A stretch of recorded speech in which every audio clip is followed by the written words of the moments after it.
दोस्तों पहुंचने वाला हूं मैं थाने के करीब। मैं सभी टीवी चैनल को भी यह बताना चाहता हूं कि भाई अभी आप हमारी मदद कीजिए, हमें आप सबकी सपोर्ट की जरूरत है। 8 महीने के बाद उसने उल्टे आरोप लगाना शुरू कर दिए। दीदी से पूछा कि तू इसके साथ रहना चाहती है या नहीं, मतलब किस। हेलो दोस्तों, राधे राधे। कैसे हो आप लोग? आई होप सभी कि आप सब बहुत अच्छे होंगे और मैं भी ठीक हूँ। तो मेरा नाम है सूरज, मेरे गांव का नाम है किरोड़ा, जो कि रुद्रप्रयाग डिस्ट्रिक्ट में पड़ता है। तो गाइस मैं आप सबके साथ आया हूँ एक बड़ी रिक्वेस्ट और विनती के साथ। तो आप सबका प्यार और सपोर्ट चाहिए। मैंने एक वीडियो डाली थी इंस्टाग्राम पे कल, जो कि दीदी के संबंध में थी। जो जीजू था वो शादी कर रहा है, जीजू से क्या होना है। बट अभी हम जा रहे हैं पुलिस थाने। अब देखते हैं कि वहाँ से हमें इंसाफ मिलता है या नहीं, क्या क्या होता है वो सब आपको आगे वीडियो में बताऊंगा। बस वीडियो के एंड में तक बने रहिए। और इस वीडियो में मेरे को आप सभी का सपोर्ट और प्यार चाहिए। अब पुलिस वाले क्या बोलते हैं क्या नहीं, वो सब तो आगे ही पता लगेगा। अभी मैं यहाँ से निकल रहा हूँ, वहाँ से दीदी और पापा भी आ रहे हैं, तो आगे बने रहिए वीडियो के एंड में तक। और दोस्तों पहुँचने वाला हूँ मैं थाने के करीब, मतलब थोड़ा सा बचा हुआ आगे पे है थाना, इधर ऊपर की साइड। तो भी चलता हूँ, बहुत जल्दी पे भी हूँ। मैंने ठीक से दोस्तों बाल तक भी नहीं बनाए, इतनी जल्दी में आया मैं। बट कोई नहीं, जहाँ पर सच्चाई की लड़ाई होती है वहाँ पर जाना तो चाहिए। क्या पूछेंगे क्या नहीं होगा एक्सप्लेन करूँगा। अगर वीडियो बनाने का टाइम होगा तो वो भी बनाऊँगा। अभी तो मैं फ़िलहाल जा ही रहा हूँ, ये शायद ऊपर पुलिस थाना। तो भी मैं जा रहा हूँ, देखता हूँ आगे आगे क्या करते हैं, क्या होता है। पापा लोग भी आ रखे हैं। तो दोस्तों भी जा रहे हैं पुलिस स्टेशन, आगे थाने में आगे आगे क्या बोलते हैं। तो दोस्तों फाइनली हम घर तो पहुंच गए पुलिस थाने से। और मैं आपको बताता हूं कि पुलिस थाने में हमारे साथ हुआ क्या क्या है। पहली बात, जब हम पुलिस थाने में गए उससे पहले इसके ससुराल वाले पुलिस थाने में गई थी। बट जब हम पुलिस थाने में गए तो उन्होंने बोला कि आपका ये पारिवारिक मामला है, आपको आगे जाना पड़ेगा। तो मेरी समझ में बात ये नहीं आती। उन्होंने पहले तो हमारी FIR नहीं की। दूसरी बात, जो उसके ससुराल वाले बोल रहे थे कि इस पे जो बीमारी थी पहले से थी। तो मैंने पुलिस वालों से बोला कि भाई किसी भी गांव वालों से पूछ लो, अगर पहले से बीमार थी, कैंसर पेशेंट, हाँ मानना कि बीमारी पेट में रही होगी। और 25 साल के बाद दीदी की शादी हुई, तो 25 साल से पहले वो कभी एक दिन भी उसने दवाई की गोली नहीं खाई। अगर आपको बिलीव नहीं होता, मैंने कहा गांव वालों से पूछ लो। तो पुलिस वालों ने जवाब दिया कि बीमारी का क्या पता। हाँ आपकी बात माना ठीक है, पर गांव का प्रधान को पूछा जाए कि पहले बीमार थी नहीं थी। और जब उसके पति ने बोला कि वो ऐसे ऐसे शब्द यूज कर रहा था। और जब वो बीमार होने लगी तो उन्होंने बोला कि तो थर्ड पर्सन ने अलग अलग ब्लेम लगाने बैठ गई। और उनको ये याद तब आया जब 8 महीने हो गए थे शादी को पूरी।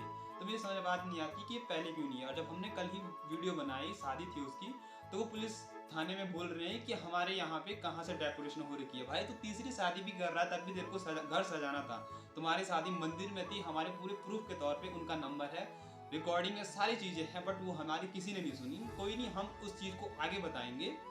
और एक वीडियो और डाली थी जिसमें मेरी बहन की ID ब्लॉक हुई थी, but thank you so much, भैया ने उसको फिर से खोल दिया था। तो बट भाई अगर तेरे घर में ये बात होगी तब तेरे को पता लगेगा, तेरी बहन के साथ होगा, तेरी माँ के साथ होगा, तब जाके ये बात पता लगेगा कि कितनी के लिए पैसे नहीं थे। तीसरी शादी करने के लिए तैयार है। बोल रहा है कि मैं अपने बच्चों की देख रेख करने के लिए शादी कर रहा हूँ। तो भाई हमने तेरे को अपनी बहन तेरे को छोड़ने के लिए दी थी। अगर सपोज तीसरी शादी भी करता है तू, और तीसरी शादी जो बीवी आएगी अगर वो भी बीमार हो जाएगी, अगर उस पर भी बीमारी लगेगी तो उसको भी छोड़ेगा, चौथी शादी करेगा क्या? मैं तो बोल रहा तो कीड़े पड़ेंगे तेरे शरीर में, जो तू ऐसे लोगों की बेटियों को मतलब कुछ नहीं समझ रहा, शादी कर रहा, अगर उन पर बीमारी लगी तो उनको छोड़ दे रहा है। तो भाई अभी भी समझ जा। और ये बात तो सोच ले, तेरी शादी अब होने वाली नहीं है। और इन्होंने मेरी बहन की ID भी ब्लॉक की। ब्लॉक इसलिए की ताकि इनकी जो शादी हुई उन इस वीडियो के कारण रुकी, और इनकी जो शादी टूटी उस वीडियो के माध्यम से ही टूटी, नहीं तो ये शादी करने वाला था, इसको कोई फर्क नहीं। और जो ये ID ब्लॉक करने वाला है वो इन्हीं का कोई अपना चमचागिरी है, पता नहीं उसको भी उनने पैसे वगैरह दिए होंगे, उनके और औकात कुछ है नहीं। जहाँ पैसे लगाने हैं वहां तो लगा नहीं रहे, उल्टे कामों में पैसा लगा रहे हैं। तो वो पैसे तुम्हारे उल्टे ही कामों में जाएंगे, अदरवाइज कहीं नहीं जाएंगे। और जो तेरा भाई बोल रहा था कि सही तो बोला, तो भाई संभल जा, तेरे घर में भी एक बेटी है, खुदा ना खास्ता उसके साथ भी कुछ ऐसा हो गया ना तो तुम्हारी रूह कांप जाएगी। किसी की बेटी की इज्जत पर उंगली कैसे उठाते हैं। तो अभी भी समय है, सुधर जाओ। और उल्टा तुम हम पे ही केस कर रहे थे कि इन्होंने हमको बताया नहीं। तो पूरे गांव में प्रधान से लेकर एक बच्चे को पूछ लो कि बीमार थी या नहीं थी, जिसने रिश्ता करवाया उससे पूछ लो, उसकी बेटी भी तुम्हारे उधर है। सबसे पहले तो रिश्ता करवाने वाला पकड़ा जाएगा कि किस बेस पे बोल रहे हैं ये, ठीक है ना। जो तुम ये दादागिरी यहाँ दिखा रहे हो ना, तो तुम्हारी दादागिरी यहाँ चलेगी नहीं। जो तुम आईडी ब्लॉक कर रहे हो और मेरी बहन को फेक आईडी से वो मैसेज किए जा रहे हैं कि मैं वो मत कर, ये मत कर, तू खुद ही जिम्मेदार रहेगी, तो उसको मैसेज करने की जरूरत नहीं है, ठीक है ना। ये बात तो शुक्र है कि भैया ने आईडी ब्लॉक होने से बचा ली। और मैं एक बात और बोलना चाहता हूँ कि जो मेरी बहन के और वो बहन के जो आईडी पे मैसेज कर रहा है, तो पहली बात तो फेक आईडी से मैसेज मत कर। और दूसरी बात दोस्तों, इसी का भाई है जो तुम दूसरे की बेटी के चरित्र पर उंगलियां उठा रहे हैं। कोई तुम्हारी बेटी के साथ ये सब बोलेगा ना, तब तुमको पता लगेगा कि क्या होता है, असली इज्जत पर आंच कैसे आती है। और हाँ दोस्तों, इसकी ससुरा इसकी जो सास है वो अगस्तमुनि थाने में बोल रही थी कि मुंजी महाराज की कसम, हमने इसको ऐसा नहीं बोला, हमने उसको ऐसा नहीं बोला। तो मैं तो कहता हूँ, अगर सच में मुनि महाराज जी, अगर अगस्त मुनि जो उनका मंदिर है सच में रहते हो, तो मैं बोलूंगा कि मुनि महाराज अगर इन्होंने इसके लिए एक शब्द भी यूज गलत नहीं किया तो उनका कुछ मत करना। बट अगर जो जो इन्होंने बिना कुछ प्रूफ के इस पे आरोप लगाए हैं, तो इनके साथ भी ऐसे रिटर्न देना इनको कि ये किसी की बेटी की इज्जत पर आवाज ना उठाए।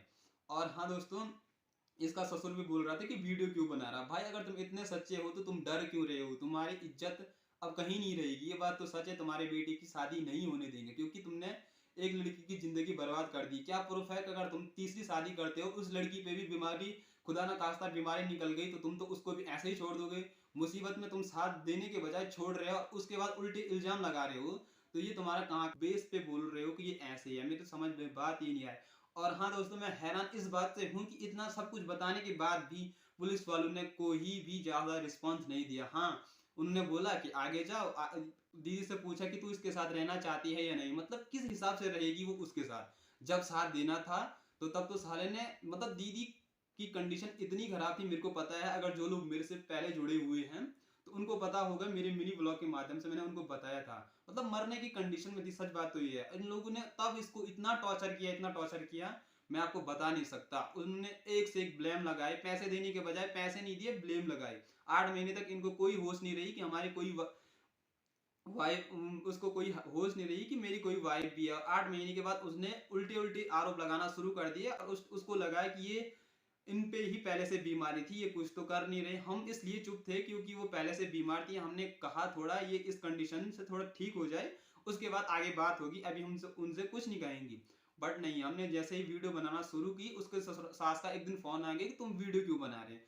जब उन्होंने दोस्तों गांव में ऐसा खतरनाक ढिंडोरा पीटा हुआ था, मैंने ये बात भी पुलिस वालों को बोली, बट उन्होंने इस बात का भी कोई मतलब नहीं है। उन्होंने बोला कि सिर्फ इतना बोला, तो उन्हें किस प्रूफ पे बोला, बस। मतलब यार कोई, तुम मेरे को ये बता। और दहेज के बारे में भी इसने बहुत सारा बोला कि तुम हमको दहेज नहीं दे रहे, हमने दहेज भी दिया। और जब ज्यादा दहेज नहीं दिया तो इसने टॉर्चर करना शुरू कर दिया। तो मैं तो बोलूंगा उत्तराखंड सरकार को, उत्तराखंड पुलिस से बोलूंगा, अगर हमको न्याय नहीं मिलता है तो हम आगे जाएंगे। और मैं सभी टीवी चैनल को भी यह बताना चाहता हूं कि भाई अभी आप हमारी मदद कीजिए, हमें आप सबकी सपोर्ट की जरूरत है। जो कि मैंने तो कल देख लिया दोस्तों, उत्तराखंड पुलिस हो ये किसी का साथ देने वाले नहीं है, क्योंकि खास रिस्पांस दिया नहीं। कोई बंदा 8 महीने तक किसी की बेटी को छोड़ दिया, तीसरी शादी करने के लिए तैयार है। और हमने वो बताया कि इसकी शादी थी, तो पुलिस वाले बोल रहे कि आज शादी का दिन ही नहीं है। मतलब हमारे पास वो रिकॉर्डिंग थी, उन्होंने वो नहीं बोला। उनको बोलना चाहिए था कि आपके पास क्या प्रूफ है। उन्होंने मांगा ही नहीं तो हमने दिया नहीं, साफ और सीधी बात। बट हमारे पास वो प्रूफ अभी भी बाकी है, अगर वो बोलेंगे प्रूफ दो।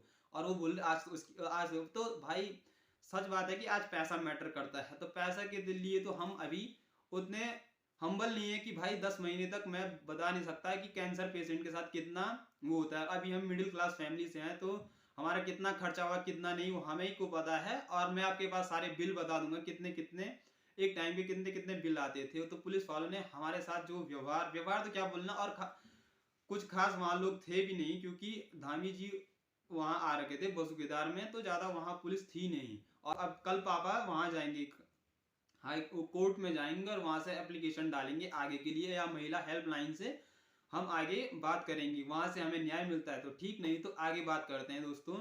और पुलिस थाने में पता नहीं ये ऐसी ऐसी बातें बोल रहे थे कि मैं आपको बता नहीं सकता। बट कोई नहीं, मैं इसके ससुराल वालों को भी वीडियो में लाऊंगा, क्या क्या तुम बोल रहे हो क्या क्या नहीं, वो सब सारी बातें मैं आपके साथ शेयर करूंगा उनके मुंह से। और दोस्तों मैं तो यही बोलूंगा कि यार हमें आपकी ज़रूरत अभी इतनी ज़्यादा है कि मैं बता नहीं सकता दोस्तों। और अगर हम उस वीडियो को सोशल मीडिया पे न डालते तो आज उस लड़की की ज़िंदगी भी बर्बाद होनी थी, क्योंकि एक बार शादी हो गई तो फिर तो वो लड़की वहीं रहती और उसकी ज़िंदगी बर्बाद अलग। यहाँ मेरी बहन के साथ ना तो डिवोर्स हुआ है, ऊपर से टॉर्चर कर रहा है, सामने पे ऐसे अकड़ रहा है कि भाई पता नहीं पुलिस वालों, पता नहीं वो पुलिस वाले भी कैसे, ना तो उसको कुछ बोल रहे ना ही कुछ। तो दोस्तों आज के लिए इतना ही, मैं मिलूंगा कुछ